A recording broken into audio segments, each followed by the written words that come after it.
మా ఇషాన్ రాజ్ అన్నప్రసన్న శామని అన్నమాట ఇవాళ.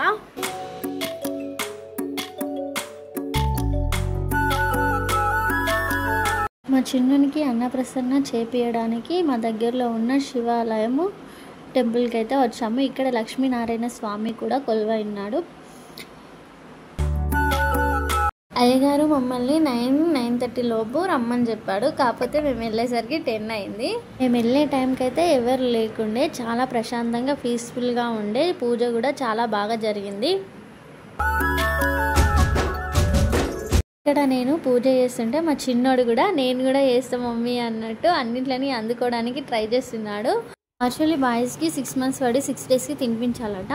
కానీ మాకప్పుడు వీలు కాలేదు. మేమైతే అయ్యగారుని అడిగాము, 6 months వెళ్ళక ముందు ఎప్పుడైనా తినిపించవచ్చు, కాకపోతే తుదివార నక్షత్రాలు చూసి మంచి ముహూర్తం చూసి ఆ ముహూర్తంలోనే తినిపించాలని చెప్పారు. సో అయ్యగారు అయితే ఒక మంచి ముహూర్తం చూసి చెప్పారు. ఆ ముహూర్తంలోనే మా చిన్నోడికి అన్నప్రసరణ అయితే చేపించాము.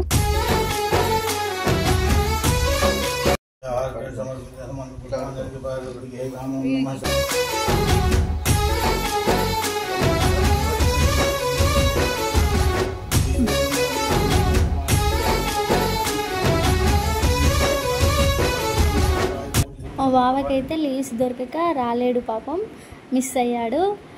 అతను లేడని ప్రతిసారి నేను టవాల్ వేసుకొని చేయాల్సి వస్తుంది పూజ. ఇక్కడ ఫస్ట్ నాన్న తినిపించాలి అన్నాడు, కానీ నాన్న రాలేదు కాబట్టి సో ఫస్ట్ నేను తినిపిస్తున్నా. ఇక్కడ గోల్డ్ రింగ్ తోటి 3 times తినిపించాలి అంట.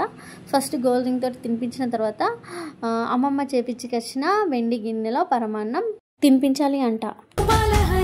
సెకండ్ మామయ్య తినిపించాడు, తర్వాత అత్తమ్మ, అమ్మ, మేనమామలు తినిపించారు. ఫస్ట్ అమ్మ చేతి వంట తింటున్నాడు మా చిన్ని కన్నయ్య. ఇంత ముద్దుగా తింటున్నాడు. అమ్మ చేతి వంట నచ్చినట్టుంది. భజరే నందగోపాల హరే, భజరే నందగోపాల హరే, భజరే నందగోపాల హరే, భజరే నందగోపాల హరే.